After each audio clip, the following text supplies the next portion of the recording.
Era el 17 de agosto de 1965. Robert Restall estaba al borde del pozo, mirando hacia abajo. 60 metros de oscuridad absoluta. El agua negra brillaba allá en el fondo como petróleo espeso. Había algo extraño en el aire esa mañana. Un silencio demasiado pesado. Ni siquiera las gaviotas chillaban. Robert se inclinó un poco más. Necesitaba revisar las bombas que mantenían el agua controlada. 6 años llevaba en esa maldita isla. 6 años sin ver a sus amigos, sin tener una casa decente, viviendo en cabañas improvisadas con su esposa e hijos. Todo por este pozo. Todo porque estaba seguro, absolutamente seguro, de que ahí abajo estaba el tesoro más grande jamás enterrado. Dio un paso más cerca del borde. Fue entonces cuando el gas lo golpeó. No tuvo tiempo ni de gritar. Sus piernas se doblaron como si alguien le hubiera cortado los tendones. El mundo giró. Sintió el vacío bajo sus pies. Y cayó. Su hijo Bobby lo vio desde arriba.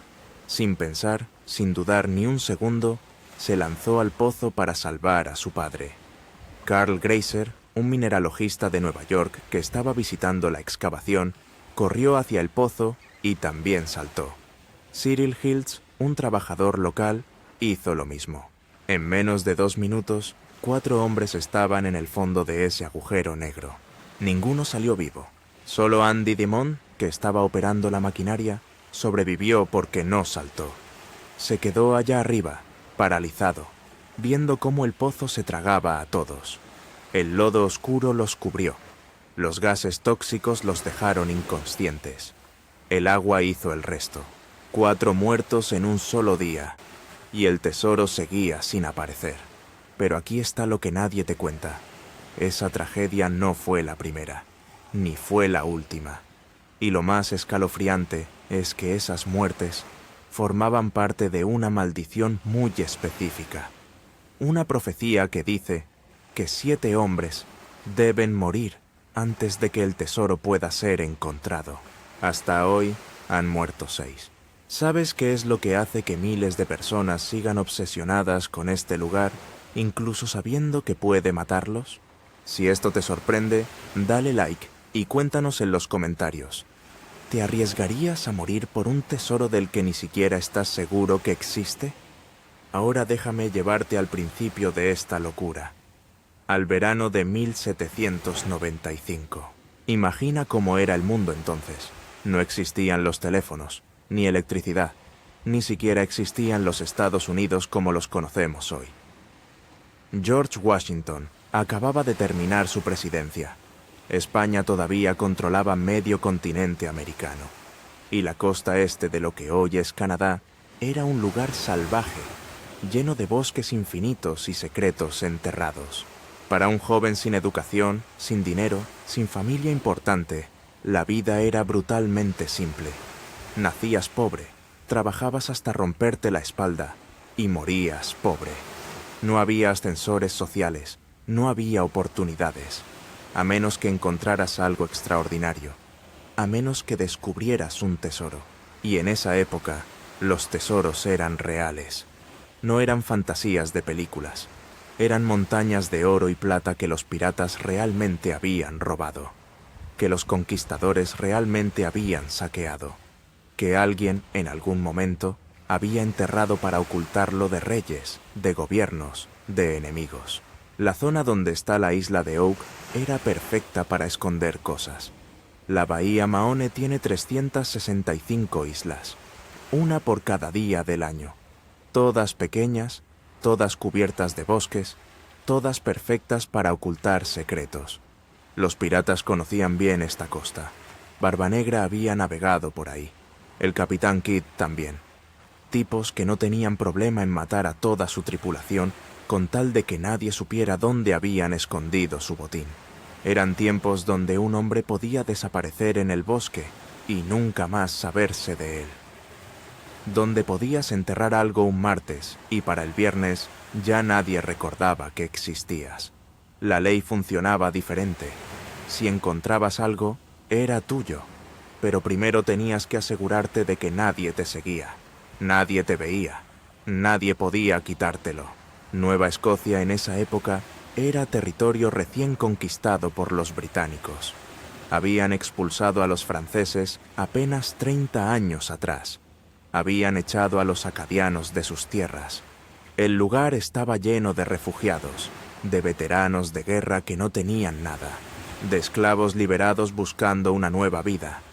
Era un caldero de gente desesperada, gente dispuesta a hacer lo que fuera por cambiar su destino.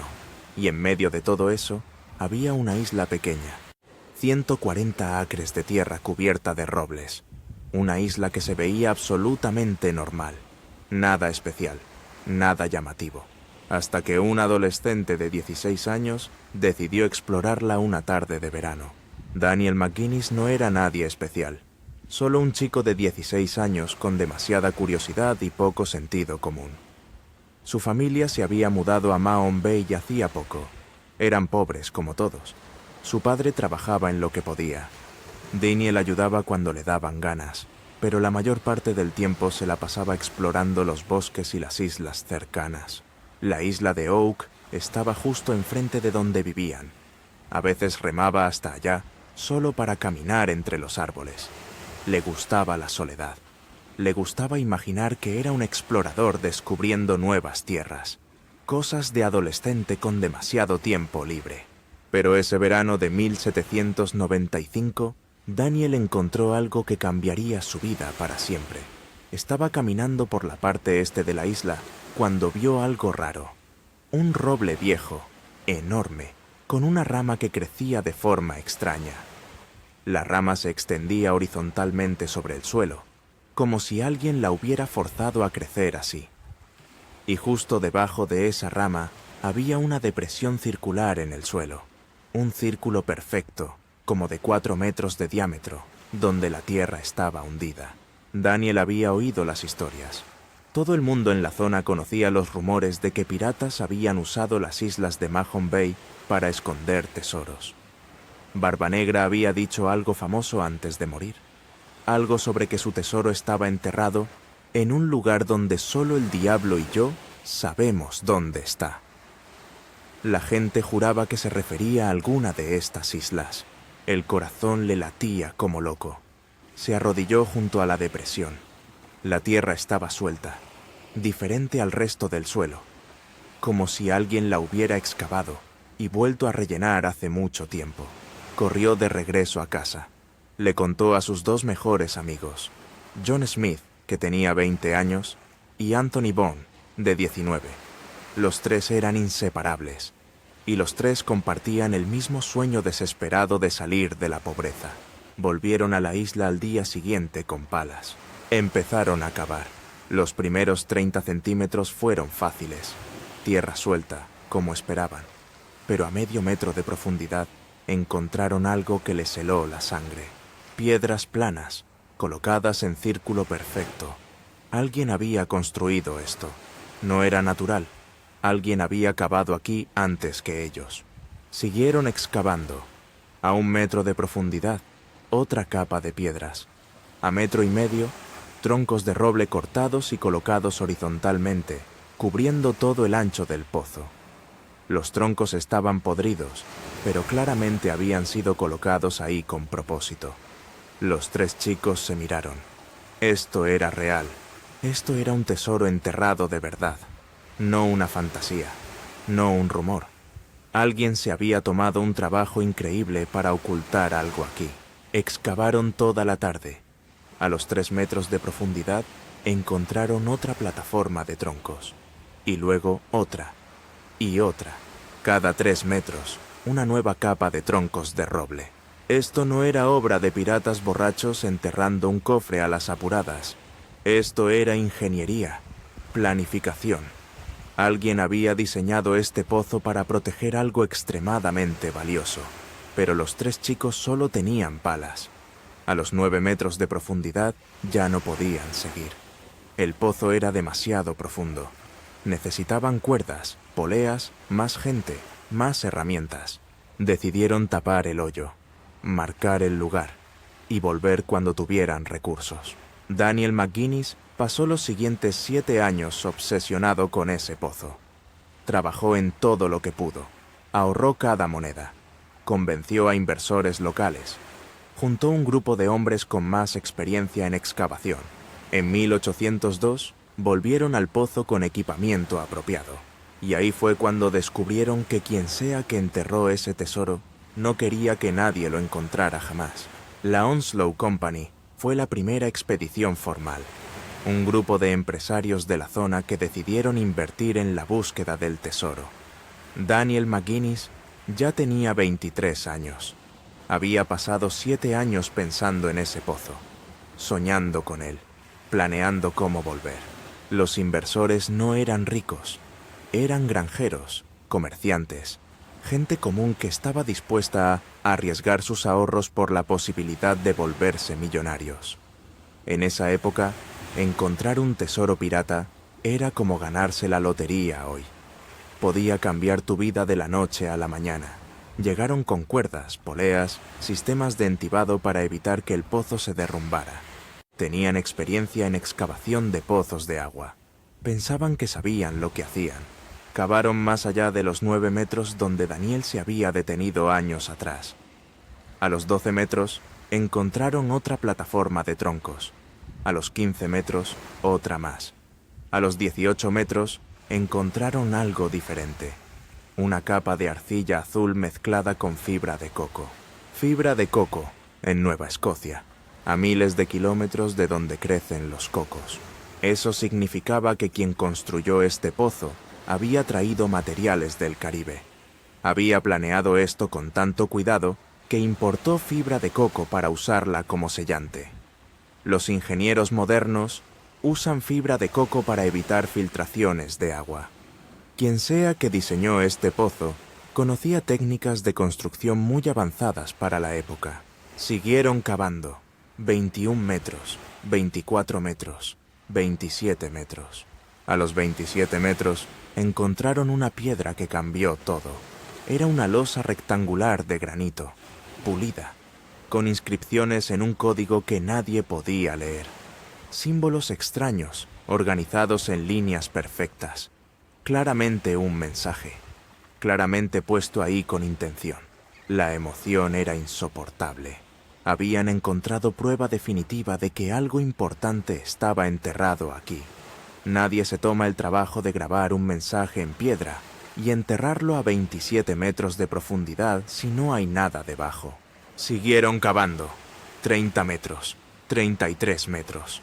Y entonces, en la madrugada después de alcanzar los 30 metros, uno de los trabajadores bajó al pozo para empezar el turno. El agua le llegaba hasta las rodillas. En cuestión de horas, el pozo estaba completamente inundado. 9 metros de agua. No importaba cuánto bombearan, el nivel se mantenía exacto. 9 metros de agua que aparecieron de la nada. Intentaron todo. Bombearon durante días. Cavaron zanjas para drenar el agua. Nada funcionaba. El agua volvía. Siempre volvía al mismo nivel. Alguien había diseñado una trampa. Un sistema de inundación automático que se activaba cuando llegabas a cierta profundidad. Y ese sistema seguía funcionando después de más de 100 años. La Onslow Company se quedó sin dinero, sin opciones, sin forma de seguir excavando bajo el agua. Tuvieron que abandonar. Daniel McGuinness nunca encontró el tesoro, pero curiosamente, años después, se volvió rico. Compró tierras, construyó una casa grande. Nadie supo nunca de dónde sacó el dinero. Algunos decían que había encontrado algo en el pozo y lo mantuvo en secreto. Otros decían que vendió la información a alguien más. Lo que sí sabemos es que nunca dejó de creer que el tesoro estaba ahí. Hasta el día de su muerte, insistía en que lo que estaba enterrado en ese pozo valía millones. Y tenía razón en algo. Lo que estaba enterrado ahí abajo no era solo oro. Era algo mucho más elaborado, mucho más protegido, mucho más peligroso de intentar recuperar. 45 años después, en 1849, otro grupo decidió intentarlo. La Truro Company. Tenían más dinero, mejores herramientas y un plan que pensaban que funcionaría. Sabían del problema del agua. Así que en lugar de intentar secar el pozo, decidieron perforarlo. Usar taladros para hacer agujeros profundos y ver qué había más abajo sin tener que excavar todo el camino. Perforaron a través del agua. El taladro bajó hasta los 30 metros. 33. 36. A los 37 metros, el taladro atravesó algo duro. Madera. Una plataforma de roble de 15 centímetros de espesor. Luego 22 centímetros de algo suelto. El geólogo que analizó las muestras dijo que parecía metal en piezas pequeñas, como monedas, como oro, como el tesoro que todos buscaban. Debajo de esa capa, el taladro atravesó otra plataforma de madera, luego arcilla, luego otra plataforma de madera más. Era como un pastel de capas. Alguien había creado una estructura increíblemente compleja. Madera arriba, madera abajo, y en medio, algo que sonaba exactamente como un cofre lleno de tesoro. La euforia los volvió descuidados. Trabajaron de noche, bombearon agua sin parar, hicieron nuevas perforaciones para confirmar lo que habían encontrado. Y fue entonces cuando se dieron cuenta de por qué el pozo se inundaba. Descubrieron que el agua no venía del fondo, venía de los lados, pero no de un manantial natural. No, esto era mucho más sofisticado. Alguien había construido túneles, túneles que conectaban el pozo con el océano, túneles con sistemas de filtrado que dejaban pasar el agua del mar, pero bloqueaban la arena y las rocas.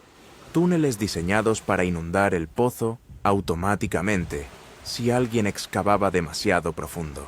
Encontraron uno de estos túneles en Smith's Cove, una pequeña playa al este de la isla.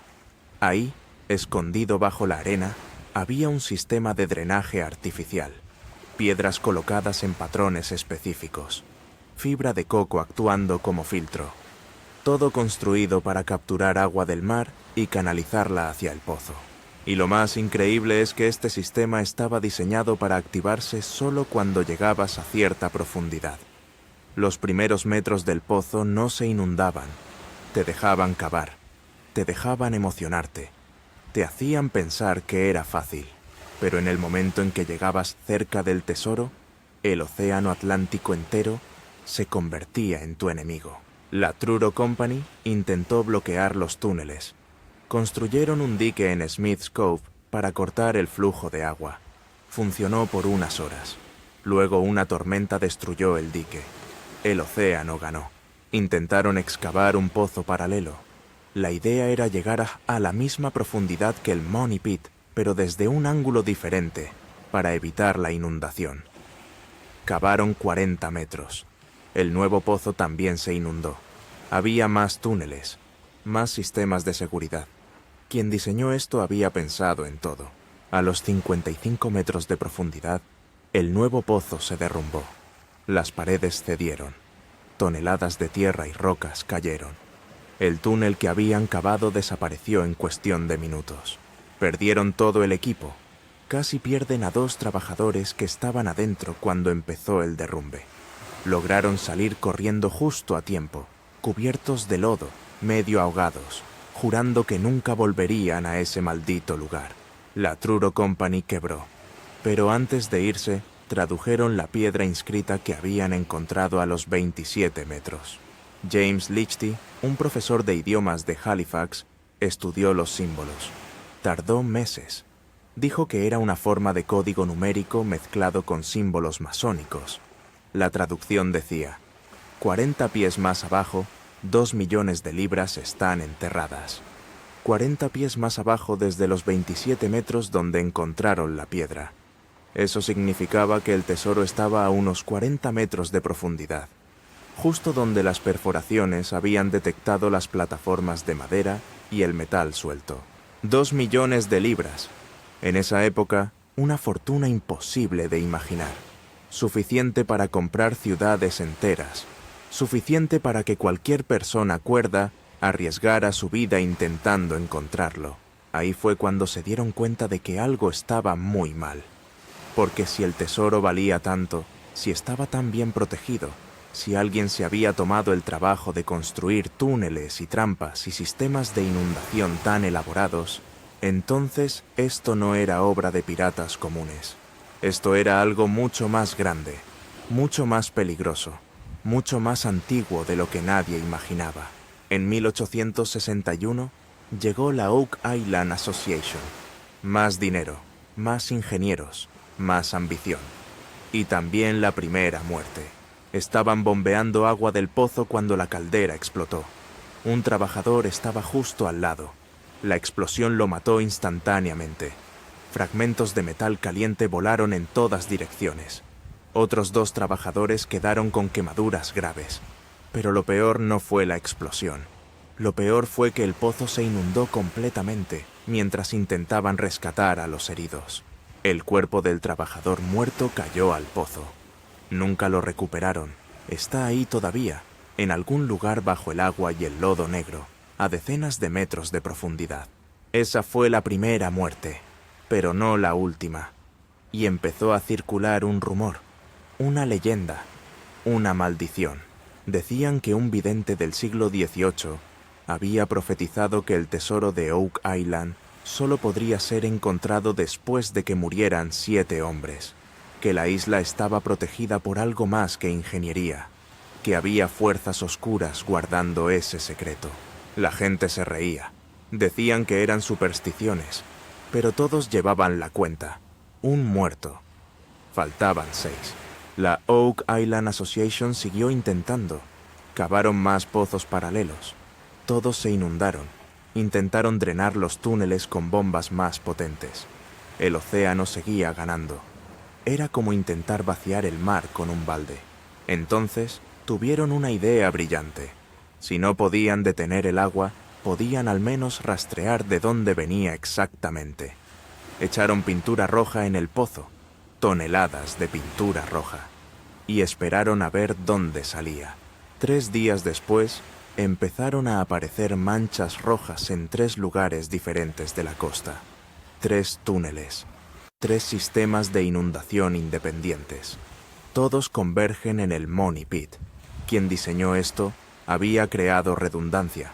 Si bloqueabas un túnel, los otros 2 seguían funcionando. Y la complejidad no terminaba ahí. Descubrieron que los túneles no eran líneas rectas. Zigzagueaban, subían y bajaban. Tenían cámaras de aire. Tenían válvulas naturales que se abrían con la presión del agua. Era hidráulica avanzada. Ingeniería que en 1700, en 1600, prácticamente nadie en el mundo sabía hacer. Encontraron más cosas en las excavaciones, a diferentes profundidades. A 24 metros, una piedra con la letra G grabada. A 27 metros, fragmentos de eslabones de cadena de hierro. A 30 metros, trozos de madera de cedro, que no crece en Nueva Escocia. A 33 metros, más fibra de coco y una sustancia negra que olía a brea mezclada con algo orgánico. Cada hallazgo generaba más preguntas. ¿Quién tenía acceso a cedro del Líbano en el siglo XVII? ¿Quién conocía símbolos masónicos? ¿Quién tenía el conocimiento de ingeniería para construir sistemas hidráulicos tan complejos? Las teorías empezaron a multiplicarse. Algunos decían que eran los templarios, los caballeros templares escapando de la persecución en Europa, trayendo sus tesoros y secretos a América antes que Colón. La letra G podía significar geometría, un concepto sagrado para los masones, que supuestamente descendían de los templarios. Otros decían que era el tesoro de Barba Negra o del capitán Kidd. A Kidd lo ejecutaron en 1701. Antes de morir, dijo que tenía tesoro enterrado que haría a un hombre más rico que todos los reyes. Nunca reveló dónde. Murió sin hablar. Pero había navegado por estas aguas. Conocía Oak Island. Había quien creía que eran los manuscritos perdidos de Shakespeare, que Francis Bacon, el filósofo, había escrito las obras de Shakespeare y luego las había enterrado aquí para preservarlas. Suena ridículo, pero encontraron fragmentos de pergamino a 36 metros de profundidad. Pergamino, en un pozo inundado, que de alguna manera se había preservado durante siglos. Y luego estaba la teoría más escalofriante, que era el tesoro de María Antonieta. que una de sus damas de compañía había escapado de Francia durante la Revolución con las joyas de la reina, que había llegado a Canadá y las había enterrado aquí, usando el conocimiento de ingenieros franceses que habían construido las fortificaciones de Louisbourg antes de que los británicos las destruyeran. Cada teoría tenía evidencia, y cada teoría tenía huecos. Nadie sabía la verdad, pero todos estaban seguros de que había algo ahí abajo. La Oak Island Association quebró en 1864. Habían gastado decenas de miles de dólares, una fortuna para la época, y no habían recuperado nada. Solo preguntas, solo frustraciones, solo un trabajador muerto y la certeza de que estaban peleando contra algo que no entendían. Pero la isla no había terminado con ellos, ni mucho menos. En 1897 volvieron a intentarlo, esta vez con maquinaria industrial, taladros de vapor, bombas más potentes, ingenieros con títulos universitarios. Pensaban que la tecnología moderna resolvería lo que la fuerza bruta no había podido. Maynard Kaiser era uno de los trabajadores, un tipo joven, recién casado, que necesitaba el dinero. Le pagaban bien, más de lo que ganaría en un año trabajando en una granja. Solo tenía que operar las bombas de agua. Trabajo simple, trabajo seguro. O eso pensaba. Un día de octubre estaba revisando las cuerdas que sostenían la plataforma sobre el pozo. La plataforma era una estructura de madera donde colocaban las poleas para subir y bajar equipo. Estaba a unos 30 metros sobre el nivel del agua. Maynard se inclinó para ajustar uno de los nudos. La madera estaba húmeda, podrida por años de uso. Se partió bajo su peso. Maynard cayó, 30 metros, directo al agua negra del fondo del pozo. Gritó todo el camino hacia abajo. El grito se cortó cuando golpeó el agua. No volvió a salir a la superficie. Los otros trabajadores bajaron cuerdas. Intentaron rescatarlo. El agua estaba demasiado turbia, demasiado profunda, demasiado fría. No podían ver nada. No podían encontrarlo. Bombearon durante 3 días intentando bajar el nivel del agua para recuperar el cuerpo. El océano seguía rellenando el pozo. Finalmente se rindieron. Maynard está ahí todavía. Otro cuerpo en ese agujero maldito. 2 muertos. Faltaban 5. La expedición terminó poco después. Nadie quería seguir trabajando en un lugar donde la gente moría de formas tan estúpidas. Una caldera explotando. Un trozo de madera rompiéndose. Cosas que no deberían matar a nadie. Pero en Oak Island todo se volvía mortal. Pasaron los años, pasaron las décadas, y cada tanto alguien nuevo aparecía con dinero y ambición y la certeza de que ellos sí lo lograrían. En 1909 llegó alguien inesperado, Franklin Delano Roosevelt. Sí, el mismo que décadas después sería presidente de Estados Unidos. En ese momento era solo un joven abogado de 27 años con mucho dinero familiar y demasiado tiempo libre. Roosevelt invirtió en la Old Gold Salvage Company. Se fascinó con el misterio. Visitó la isla varias veces, participó en las excavaciones y quedó completamente obsesionado. Años después, cuando era presidente, llevaba mapas de Oak Island en su escritorio. Mantenía correspondencia con los investigadores.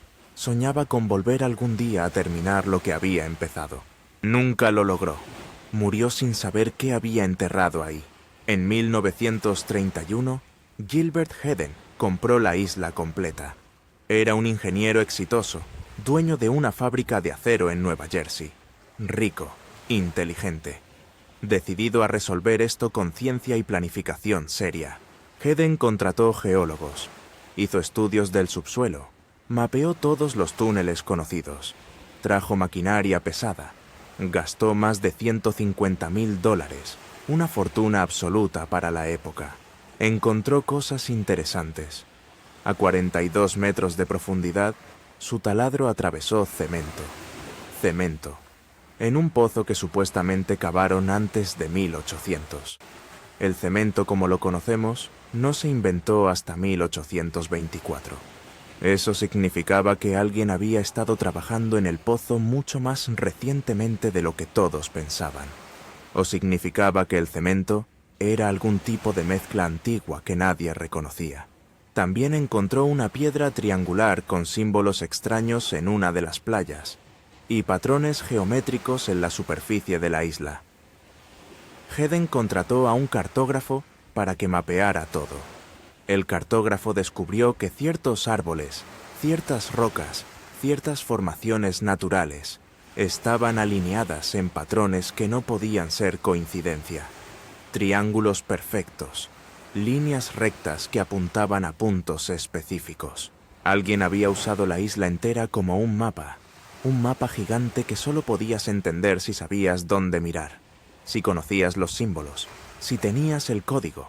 Hedden nunca descifró el código. Quebró. Perdió su fábrica en la Gran Depresión. Tuvo que vender la isla.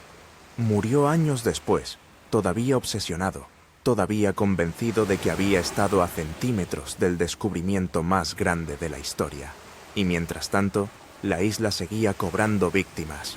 No solo muertes, también fortunas, familias enteras arruinadas, matrimonios destruidos, gente que lo apostó todo y lo perdió todo. Había algo en ese lugar que atraía a las personas, una obsesión que no podías sacudirte una vez que te infectaba, como una enfermedad, como una maldición.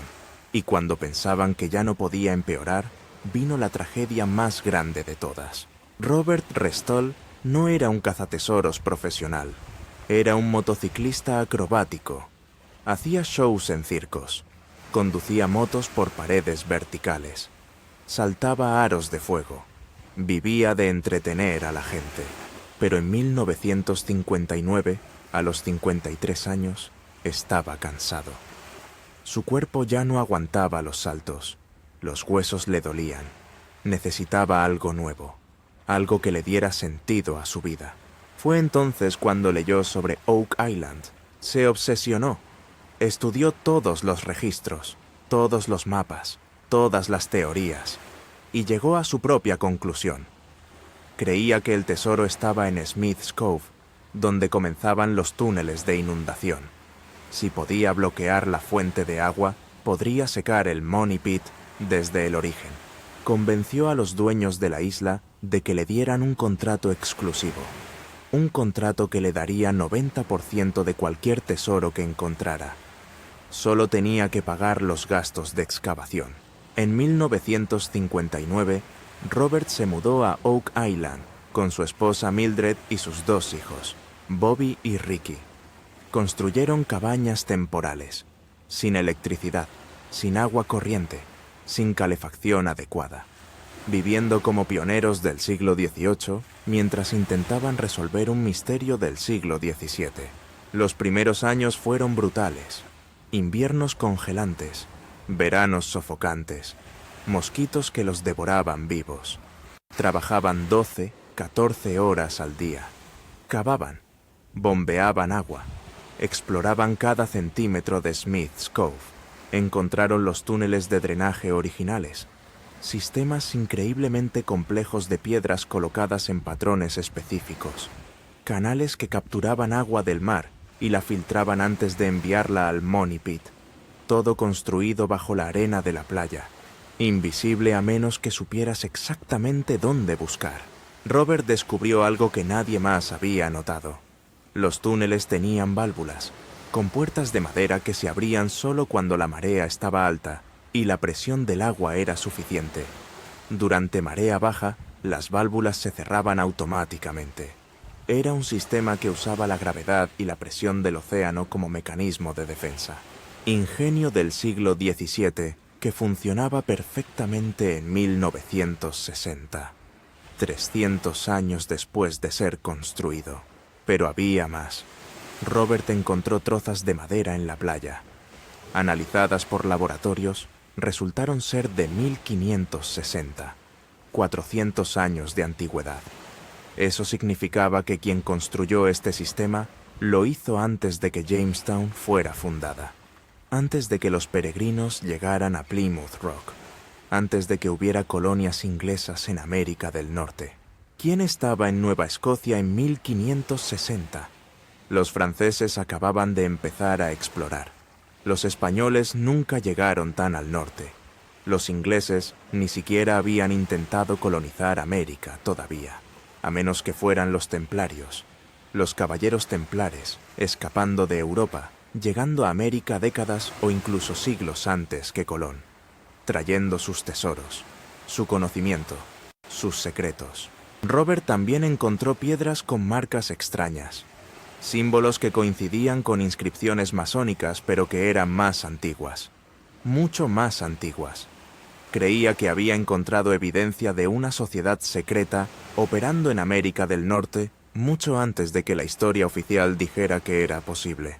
6 años pasó Robert en esa isla, 6 años sin encontrar el tesoro, 6 años viendo a su familia sufrir. Mildred cocinaba en una estufa de leña. Bobby y Ricky ayudaban a cavar. Todos se sacrificaban por este sueño que consumía a Robert completamente. Leland, su hija menor, venía a visitarlos. Veía a su padre cada vez más delgado, más obsesionado, más desesperado. Le suplicaba que parara, que volvieran a casa, que vivieran una vida normal. Robert no podía parar. Estaba convencido de que estaba cerca, que la respuesta estaba justo ahí, a unos metros más de profundidad, a una bomba más, a una excavación más. Y luego llegó el 17 de agosto de 1965. Era un día caluroso, húmedo, sin viento. Robert estaba revisando el pozo. Había estado bombeando agua toda la noche. El nivel había bajado. Quería verificar las bombas antes de que su turno terminara. Se inclinó sobre el borde del pozo y olió algo extraño, un olor dulzón, casi como a huevos podridos, pero diferente. Gas sulfídrico, gas natural, acumulado en el fondo del pozo por la descomposición de materia orgánica. 300 años de madera pudriéndose, de fibra de coco fermentándose, de quién sabe qué más descomponiéndose ahí abajo. Robert respiró profundo sin darse cuenta. El gas lo noqueó instantáneamente. Se desmayó y cayó. Bobby vio a su padre caer. Sin pensar, se lanzó al pozo. Un reflejo, un instinto, salvar a su padre. Carl Grazer estaba visitando la excavación. Era un mineralogista de Nueva York, fascinado por el misterio. Vio a Bobby saltar y también saltó, intentando ayudar. Cyril Hills era un trabajador local. Vio a los otros caer y saltó sin dudar. 4 hombres en el pozo, uno tras otro, en cuestión de 2 minutos. El gas los dejó inconscientes a todos. El agua y el lodo hicieron el resto. Se ahogaron. Los 4. En menos de 10 minutos. Andy Dimont estaba operando la maquinaria. Vio todo. Quiso saltar. Algo lo detuvo. Instinto, suerte, cobardía. No importa. Se quedó arriba. Llamó a emergencias. Llegaron bomberos, paramédicos. Intentaron bajar. El gas seguía ahí. Tuvieron que esperar horas antes de poder recuperar los cuerpos. Cuando finalmente los sacaron, las familias ya estaban ahí. Mildred vio a su esposo y a su hijo subir en camillas, cubiertos de lodo negro, muertos, los dos.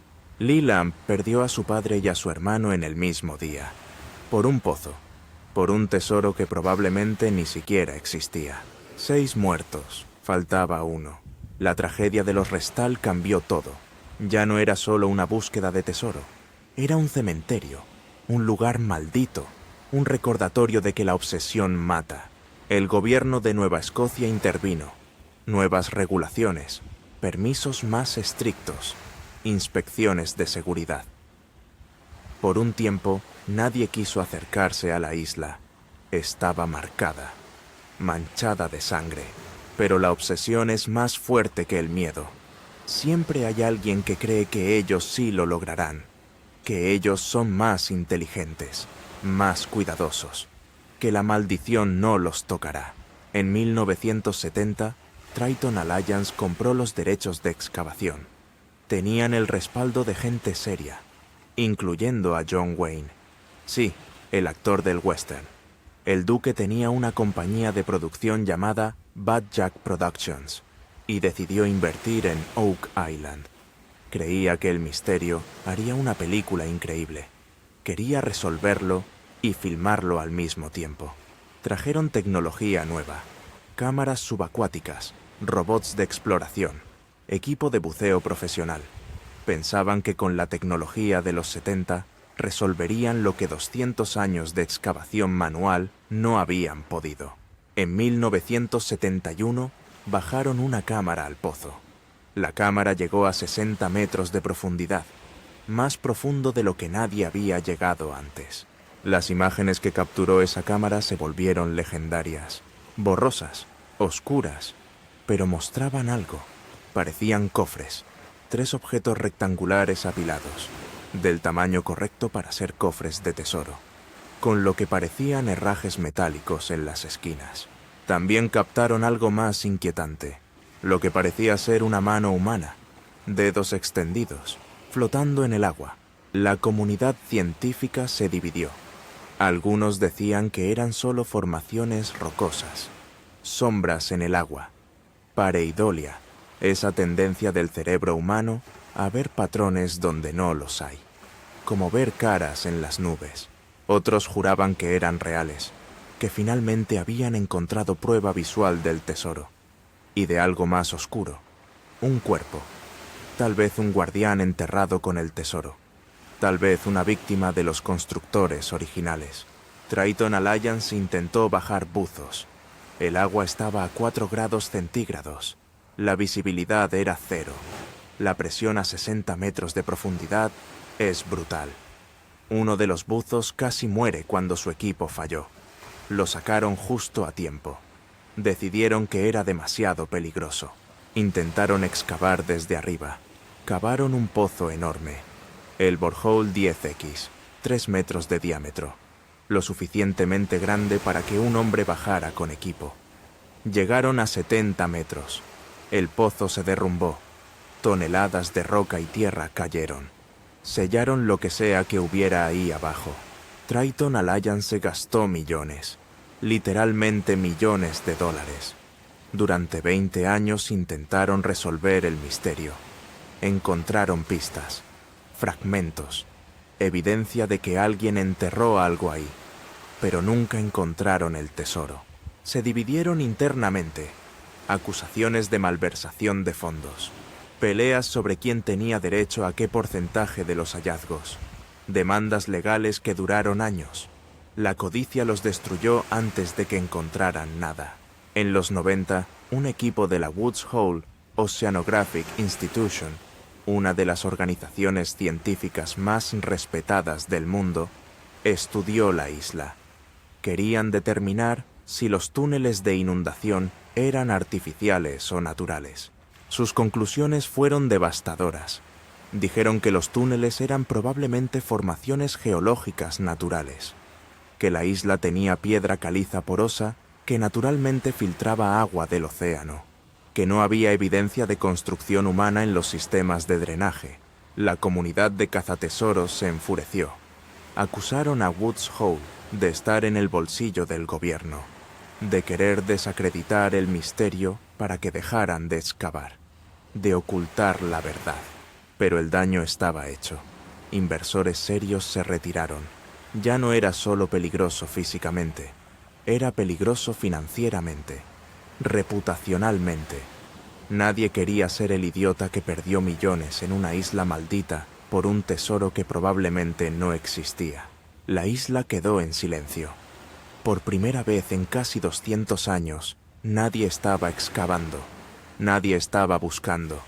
Las máquinas se oxidaron, los pozos se llenaron de agua. La naturaleza empezó a recuperar el terreno. Parecía que finalmente la isla había ganado, que el secreto permanecería enterrado para siempre. Y entonces aparecieron los Lagina. Rick Lagina tenía 11 años cuando leyó un artículo sobre Oak Island en Reader's Digest en 1965, el mismo año de la tragedia Restal. El artículo mostraba fotos del pozo, de las excavaciones, del misterio sin resolver. Rick quedó obsesionado. Coleccionó cada artículo, cada libro, cada mención de Oak Island que pudo encontrar. De adulto, trabajó como cartero en Michigan. Un trabajo aburrido, seguro. Pero toda su vida soñó con ir a esa isla, con ser el que finalmente resolviera el misterio. Su hermano Marty era diferente. Ingeniero, empresario exitoso, escéptico total. Creía que Oak Island era un fraude, que el tesoro nunca existió, que todo era una serie de coincidencias exageradas por 200 años de esperanza desesperada. En 2005, Dan Blankenship y David Tobias, los dueños de Oak Island Tours que controlaban los derechos de excavación, buscaban socios. Estaban viejos, cansados. Habían invertido 40 años de sus vidas en esa isla sin encontrar nada. Querían vender. Rick convenció a Marty. Le rogó, le suplicó. Era su sueño de infancia, su única oportunidad. Marty, a regañadientes, aceptó. Pero con una condición. Harían esto como un negocio, con presupuesto, con límites, con estrategia científica. En 2006 compraron el 50% de Oak Island Tours. Marty puso el dinero, Rick puso la pasión y empezaron a planear. Durante 8 años trabajaron en silencio. Estudiaron todos los registros históricos, contrataron historiadores, geólogos, arqueólogos, trajeron Ground Penetrating Radar, magnetómetros, tecnología que no existía cuando las excavaciones anteriores fracasaron. Encontraron cosas, pequeñas cosas, una cruz de plomo que los análisis fecharon entre 1200 y 1600. Era medieval, europea. No tenía razón de estar en Nueva Escocia, a menos que alguien la trajera desde Europa antes de las colonizaciones oficiales. Encontraron un broche de oro con una piedra preciosa. Siglo XIV, del tipo que usaba la nobleza francesa. ¿Cómo llegó ahí? ¿Quién lo perdió? ¿O lo enterraron intencionalmente? Encontraron monedas, españolas, británicas, francesas, de diferentes épocas, como si múltiples grupos hubieran usado la isla a lo largo de los siglos. Pero lo más importante fue lo que encontraron en el pantano. Hay un pantano en el lado sur de la isla, un área fangosa que los excavadores previos siempre ignoraron. Los Lagina decidieron drenarlo. Bajo el agua encontraron estructuras de madera, un muelle antiguo, construido con técnicas del siglo XVI, y debajo del muelle, barriles sellados con brea, algunos todavía intactos después de 500 años. Los análisis mostraron que la madera era de roble europeo, cortada con herramientas del siglo XVI. El pantano no era natural, era artificial. Alguien lo había inundado intencionalmente para ocultar el muelle y los barriles. Rick y Marty se miraron. Esto cambiaba todo. El tesoro no estaba en el Money Pit. El Money Pit era una distracción, una trampa elaborada para mantener a la gente excavando en el lugar equivocado, mientras el verdadero tesoro estaba escondido en el pantano. 200 años de excavación, cientos de millones de dólares gastados, 6 vidas perdidas, todo enfocado en el lugar equivocado. En 2014, History Channel se acercó a los Lagina. Querían hacer un reality show sobre sus excavaciones, The Curse of Oak Island. Rick dudó. No quería convertir esto en un circo, pero Marty vio la oportunidad. El show les daría financiamiento, acceso a expertos, recursos que nunca podrían costear por su cuenta. Aceptaron. La serie se estrenó y se volvió un éxito masivo. Millones de espectadores cada semana. Gente de todo el mundo obsesionada con cada pequeño hallazgo, cada teoría, cada excavación. Pero también trajo críticas, acusaciones de que el show estaba fabricando evidencia, plantando artefactos para crear drama, exagerando hallazgos insignificantes para mantener el suspenso. Los Lagina lo negaban. Decían que cada hallazgo era real, documentado, verificado por expertos independientes. Pero la duda permanecía, y mientras tanto, la isla seguía cobrando su precio. No en vidas esta vez, pero en otras formas. Maquinaria que fallaba misteriosamente. Equipos que se rompían justo cuando estaban a punto de un descubrimiento importante. Tormentas que destruían meses de trabajo en una noche. Rick empezó a creer en la maldición. Marty se burlaba, pero incluso Marty tuvo que admitir que había algo raro en ese lugar. Demasiadas coincidencias. Demasiados fracasos en el momento exacto equivocado. En 2022, durante la filmación de la temporada 10, algo extraño sucedió. Estaban excavando en el Money Pit con tecnología nueva. Habían llegado a 80 metros de profundidad, más profundo que nunca antes. Los sensores detectaron una cavidad, un espacio vacío, del tamaño de una habitación, a 90 metros de profundidad. Intentaron bajar una cámara. La cámara dejó de funcionar. Intentaron con otra. También falló. 3 cámaras diferentes. Todas fallaron en el mismo punto. Decidieron perforar. El taladro atravesó madera, luego metal, luego algo que sonaba como cerámica o vidrio. Y luego el taladro se atascó. No podían sacarlo. Se rompió. Quedó enterrado ahí abajo. Nunca supieron qué había en esa cavidad.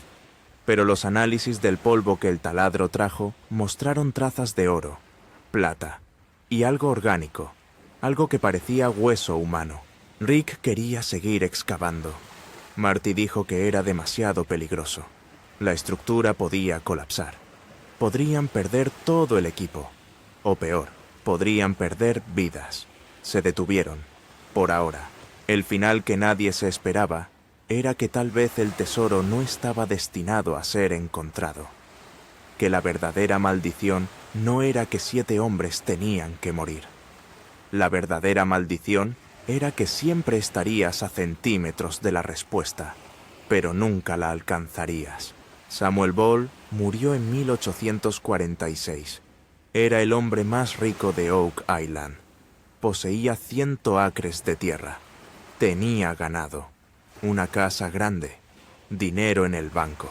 Lo extraño era que Samuel había llegado a la isla como un esclavo liberado, sin un centavo. Había peleado por los británicos en la Guerra de Independencia Americana. Como recompensa, le dieron libertad y un pequeño terreno en Nueva Escocia. Durante sus primeros años en la isla, era pobre. Trabajaba la tierra, apenas sobrevivía.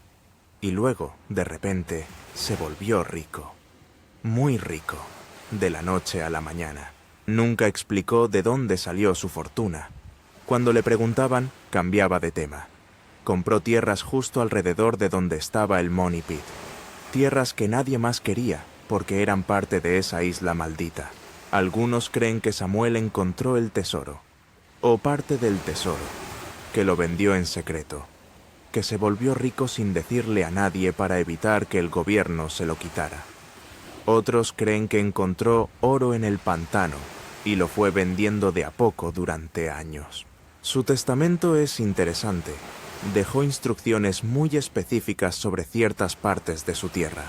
Prohibió que se excavaran. Prohibió que se vendieran. Como si estuviera protegiendo algo. Daniel McGuinness, el adolescente que empezó todo esto, también tuvo un final curioso. Después de su primera excavación fallida, se mudó lejos de Oak Island. Vivió una vida normal. Granjero, esposo, padre. Pero en sus últimos años volvió. Compró una pequeña propiedad en la isla, y cuando la gente le preguntaba sobre el tesoro, sonreía. Decía que había cosas que era mejor no saber, que algunos secretos debían permanecer enterrados. Murió en 1857. En su testamento dejó un mapa de Oak Island con marcas en lugares específicos. Marcas que no correspondían con ninguna de las excavaciones conocidas. Cuando sus herederos intentaron seguir el mapa, las ubicaciones que marcaba estaban bajo agua, inundadas, imposibles de alcanzar. Franklin D. Roosevelt nunca volvió a Oak Island después de su expedición juvenil. pero mantuvo correspondencia con cazatesoros durante toda su vida. Incluso siendo presidente, recibía actualizaciones sobre las excavaciones, guardaba mapas en su escritorio, le contaba a sus asesores sobre el misterio. Su esposa Eleanor escribió en su diario que Franklin estaba obsesionado con esa maldita isla, que hablaba de ella en sueños, que planeaba volver después de su presidencia para financiar una excavación final. La muerte lo alcanzó antes de que pudiera hacerlo. Mildred Restall, la viuda de Robert, vivió hasta 2004, casi 40 años después de perder a su esposo y a su hijo en ese pozo. Nunca perdonó a la isla. Nunca perdonó a los hombres que convencieron a Robert de ir ahí, pero tampoco pudo dejarla ir.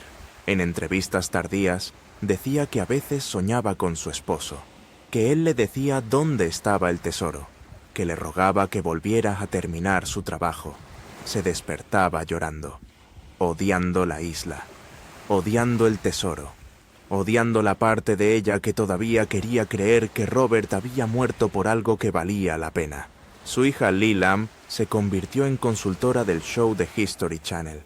Visita la isla regularmente. Camina por donde su padre y su hermano murieron. Dice que puede sentirlos todavía, que la isla guarda sus espíritus. Dan Blankenship, uno de los últimos buscadores de la vieja guardia, murió en 2019 a los 95 años. Había pasado 50 años buscando el tesoro, medio siglo de su vida dedicado a ese misterio.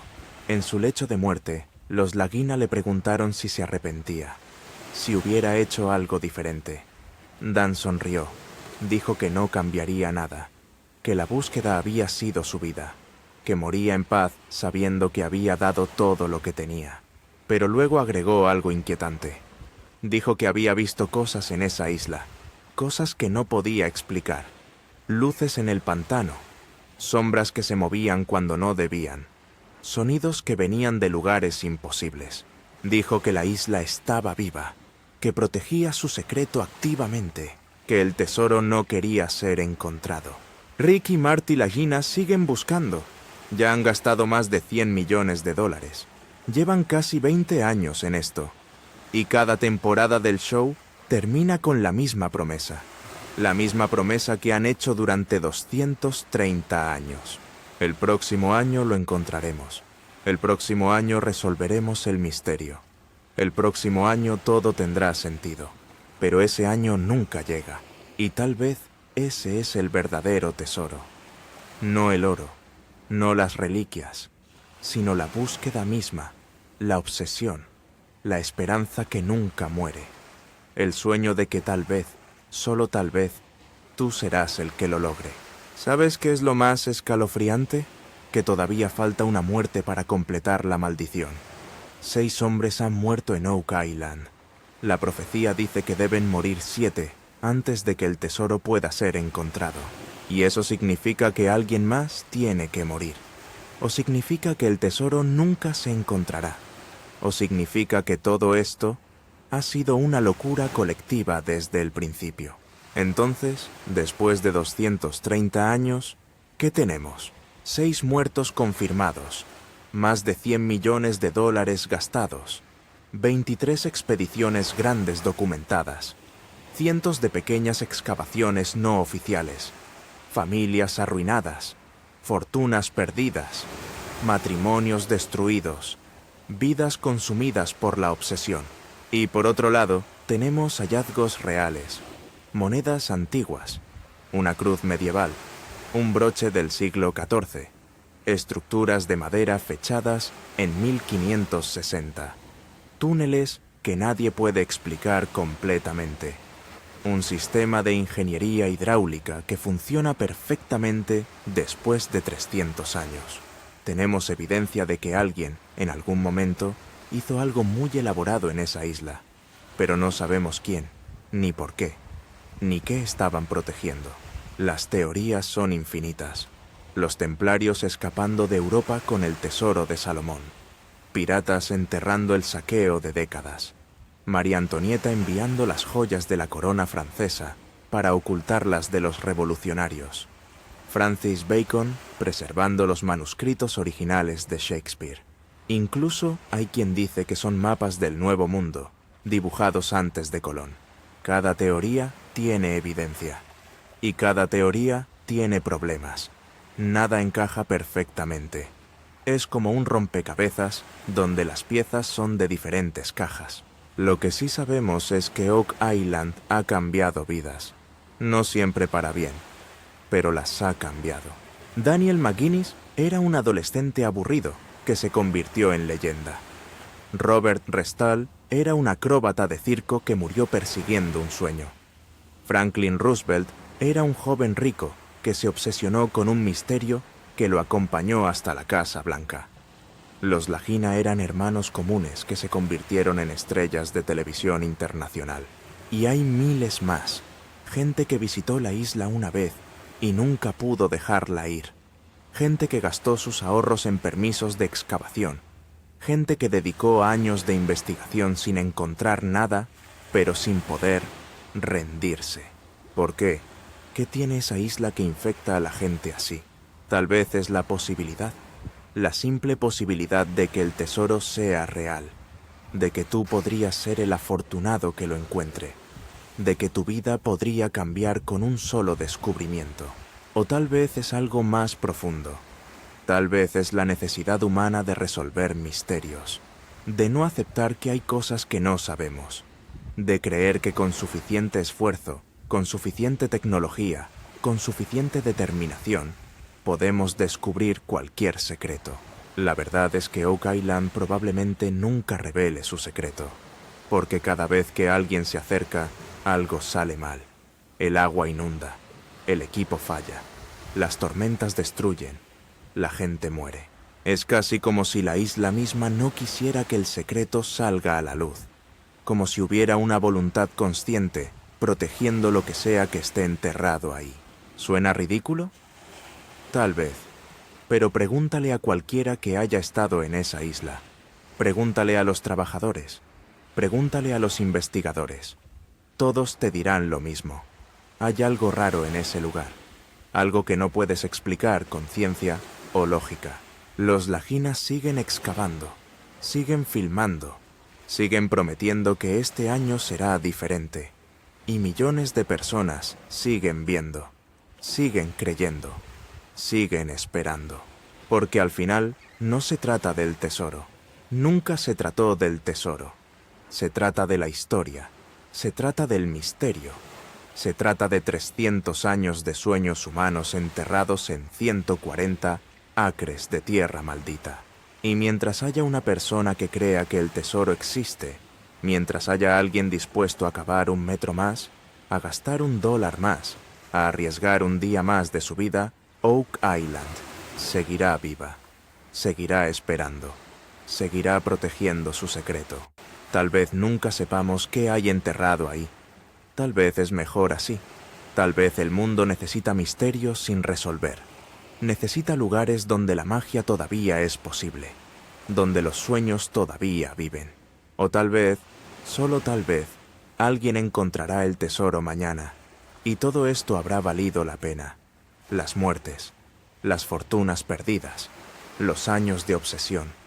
Y Oak Island pasará de ser una maldición a ser el descubrimiento más grande de la historia. ¿Quién sabe? La isla guarda sus secretos, y después de 230 años, no parece tener prisa por revelarlos. ¿Qué opinas de esta historia? ¿Te arriesgarías a buscar el tesoro sabiendo todo lo que ahora sabes? ¿O crees que es mejor dejar algunos misterios sin resolver? Cuéntanos en los comentarios. Dale like si te gustó. Y dinos qué otra historia misteriosa quieres que investiguemos. Porque si algo nos enseñó Oak Island, es que las mejores historias son las que nunca terminan.